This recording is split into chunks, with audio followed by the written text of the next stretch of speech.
Hey there, welcome to this episode, and today we are diving back into DJ mode, and I want to talk a little bit about getting your records prepared and just bringing them into DJ mode so that you can start, putting your sets together. Now, what I've done, if we open up our SP-404 when we turn it on, it boots up initially in this kind of sample mode as I've spoken about before.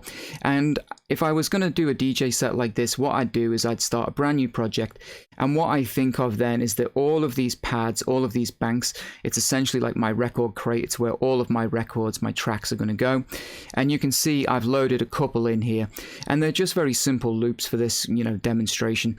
And what I also made was some like dance loops because I feel like they're just easier to demonstrate the mixing modes and the sync and that kind of stuff, because they're a little bit more rigid and snap to the grid. Hip-hop stuff's a little bit wobbly, so I think this will work better for the demonstration. Now, I've got one loop that's 120 BPM. Let me play you a little bit of that.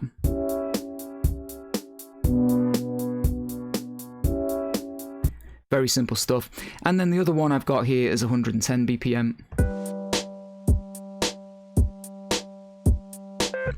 And I deliberately made them different BPMs because, again, I want to play with the sync. I want to show you how we can kind of link things up and go about mixing. So now we've got a couple of tracks in our record crates here.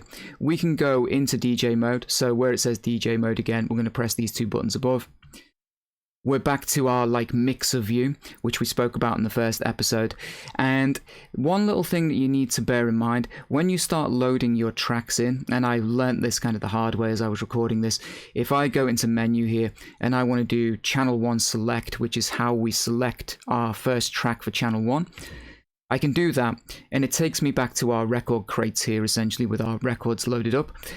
When I press this, I can't hear anything. Now, of course, if you're trying to pick through your crates and find a song, you're going to want to be able to hear something. So what I'm going to do is press cancel. And the reason for that is because we haven't adjusted any volume here. So what I'm going to do is turn up the volume mixer sliders here, the faders even, so that when we start picking out records, I can actually audition those and hear it. It's a bit of a strange thing. I didn't realize it would do that, but that's essentially what it does. So go into the menu here, do channel 1 select.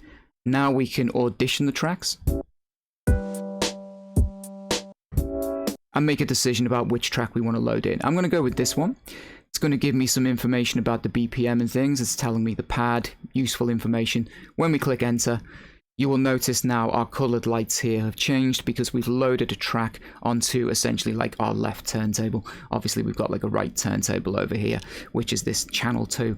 So now we've got a track loaded up here. We want to do the same thing with channel 2. So we do channel 2 select. So scroll down, enter, channel 2 select. Obviously, if you've picked the track, lights up red, so it's useful, lets us know that one is already in use, and we can choose another track and then enter.